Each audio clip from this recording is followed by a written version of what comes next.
Olá pessoal, tudo bem? Vamos então retomando as nossas gravações acerca do mundo mágico do direito civil, mais especificamente falando da responsabilidade civil. Nesse bloco estamos chegando ao final da nossa introdução. Introdução essa que foi trabalhada em 3 etapas, né? Tipo New Kids on the Block, Step by Step, numa proposta aí de Jack Estripador, fomos por partes. Falamos primeiramente do conceito 1.1, onde trouxemos para vocês aquela ideação de uma responsabilidade jurídica e espécie responsabilidade civil. Falamos das classificações onde trouxemos a contratual e a aquiliana, aquela que decorre da lei, lembrando que essa pode ser subjetiva e objetiva. E por fim, onde nós nos encontramos, falamos dos elementos necessários, imprescindíveis para a caracterização desse instituto, pontuamos tanto a conduta, o nexo causal e paramos no dano. Lembre-se sempre que nem todo dano é indenizável, artigo 944 do Código Civil. Nós precisamos de 3 requisitos para tanto. Por que 3? Por que 3? Porque 3 é mágico, né? Passado, presente e futuro. Porque 3 é mágico, né? Olha o átomo composto por elétrons, prótons e nêutrons. 3 é mágico. São 3 os requisitos para o dano ser indenizável.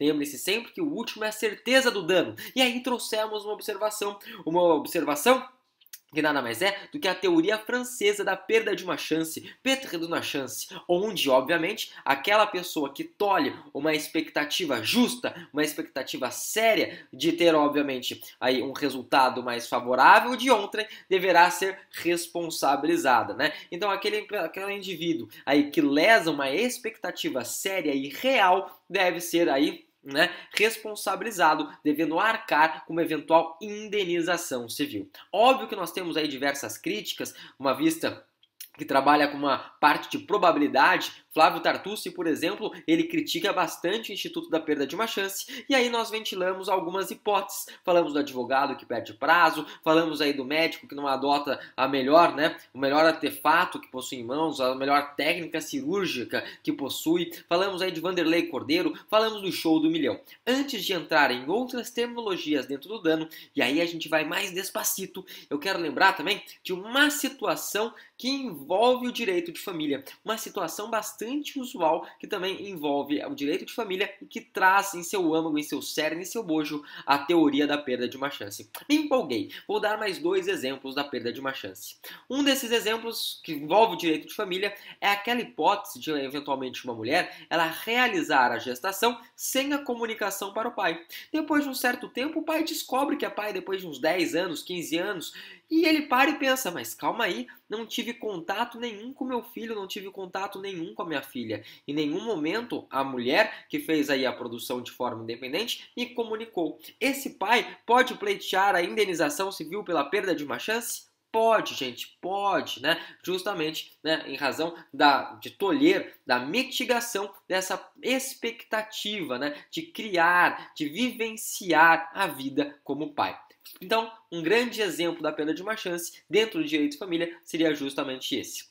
Uma outra decisão que foi trazida dentro da perda de uma chance diz respeito a um cursinho jurídico, diga-se de passagem, que obviamente trouxe aí a possibilidade de levar, obviamente, os seus alunos candidatos para um determinado concurso público. Olha que legal, um diferencial desse cursinho. E o que aconteceu? Esse cursinho, ele infelizmente não acabou levando os candidatos. Teve um problema lá e ele não, obviamente cumpriu aquilo que ele se comprometeu. Alguns alunos adentraram no STJ e pleitearam aí essa responsabilidade pela perda de uma chance, Olha que discussão bastante interessante a ser trazida, a ser talhada. Bem, dito isso, quero então falar com vocês de outros institutos relacionados ao dano. Prof, quantos institutos? Quero dar outros 3 danos para vocês, além da teoria da perda de uma chance. Então vamos falar aí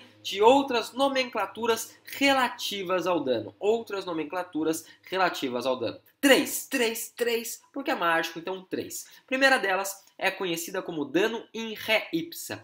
Dano in re ipsa.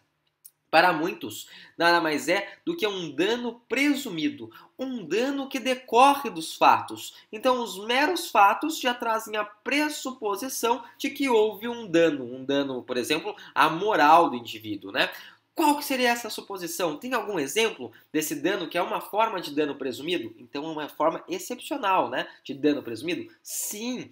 Qual situação? A inscrição indevida, né?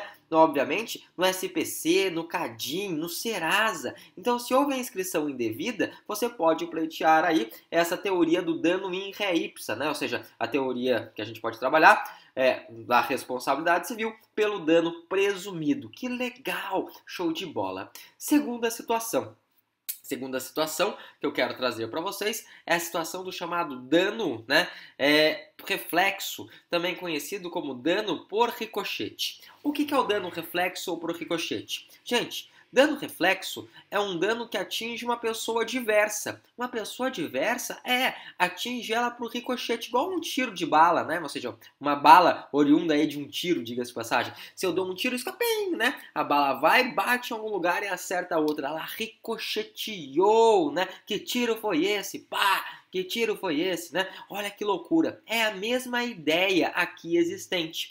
Em outras palavras, eu, por exemplo, matei um pai de família. Eu, então, fiz com que o indivíduo fosse conhecer o Criador, fosse ver a grama nascer por baixo, vestisse o paletó de madeira, fizesse o desenlace, fosse em direção à luz e tivesse aí o fechar das cortinas. Só que eu não sabia. Esse indivíduo que eu matei, esse indivíduo que eu ceifei a vida, ele tinha um filho.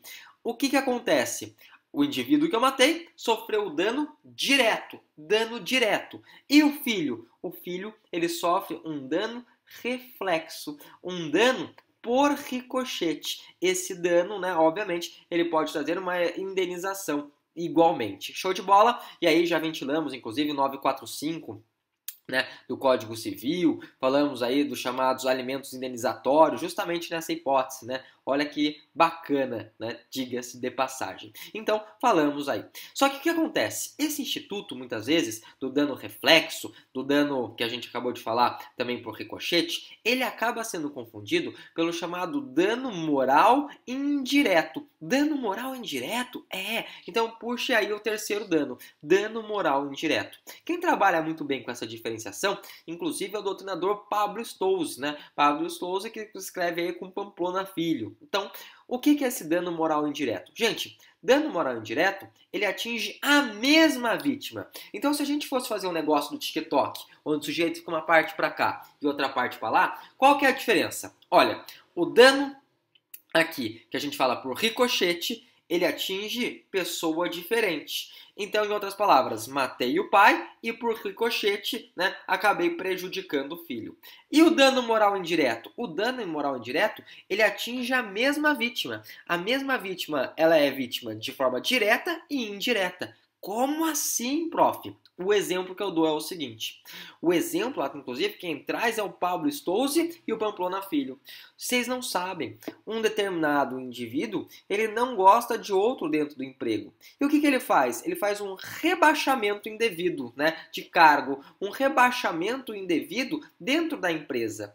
Esse indivíduo, ele tem diretamente o quê? Diretamente, ele tem a ofensa ao seu patrimônio, porque se houve um rebaixamento, teoricamente ele recebe menos. Não pode, a gente sabe que no direito do trabalho não pode, por isso que é indevido, tá? Em outros dizeres, ele diretamente já tem esse dano material. Só que indiretamente ele se sente mal, ele se sente psicologicamente frustrado por essa depreciação de seu serviço. Então, obviamente, esses transtornos psicológicos ou decorrentes, né, oriundos aí desse eventual rebaixamento, seria aí um dano indireto. Então, qual que é a diferença? No dano indireto, a gente fala da mesma vítima, ofendida direta e indiretamente. E no dano reflexo, vítima diferente. Tudo bem? Show de bola!